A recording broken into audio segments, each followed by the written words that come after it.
తిరుమలలో వరుసగా అపచారాలు జరుగుతున్నా ప్రభుత్వంలో మార్పు లేదన్నారు వైసీపీ మాజీ ఎమ్మెల్యే మల్లాది విష్ణు. టీటీడీ లడ్డూ ప్రసాదంపై రాజకీయాలు మొదలైన తర్వాతే ఘటనలు పెరిగాయని, ఆలయాలకి వెళ్లిన భక్తులు క్షేమంగా తిరిగి వస్తారో లేదో అని భయపడుతున్నారని అన్నారు.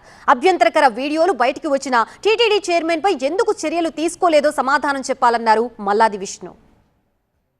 తిరుమల తిరుపతి దేవస్థానం లడ్డూలో కల్తీ జరిగిందని చెప్పని రాజకీయ కోణంలో మాట్లాడబట్టే ఈరోజు వరుస సంఘటనలన్నీ జరుగుతూ ఉన్నాయి. భక్తులు దేవాలయానికి వెళ్తే వాళ్ళ ప్రాణాలతో తిరిగి వస్తారు అని చెప్పేటటువంటి నమ్మకం పోయింది.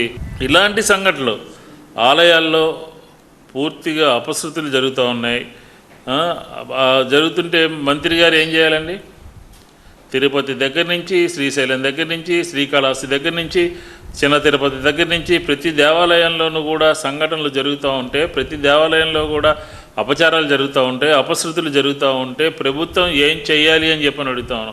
ఎప్పుడైనా సరే దాని మీద చర్యలు తీసుకున్నారా?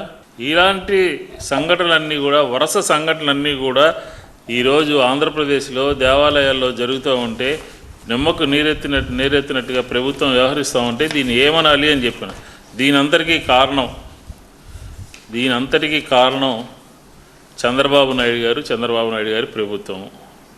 ఎందుకు రాజీనామా చేయించలేదు మీరు? తిరుమల తిరుపతి దేవస్థానం చైర్మన్ బిఆర్ నాయుడిని అని చెప్పని మరొకసారి అడుగుతా ఉన్నాం. దేవుళ్ళతో రాజకీయం చేసి అది ఏదో ప్రయోజనకరంగా అవుతుందనుకుంటాం, అది హానికరంగా మారుతుంది, క్షంతవ్యం కాదు అని చెప్పని కూడా చెప్తా ఉన్నాం. కాబట్టి ఖచ్చితంగా బిఆర్ నాయుడు గారు రాజీనామా చేయాలి అని చెప్పని డిమాండ్ చేస్తాం.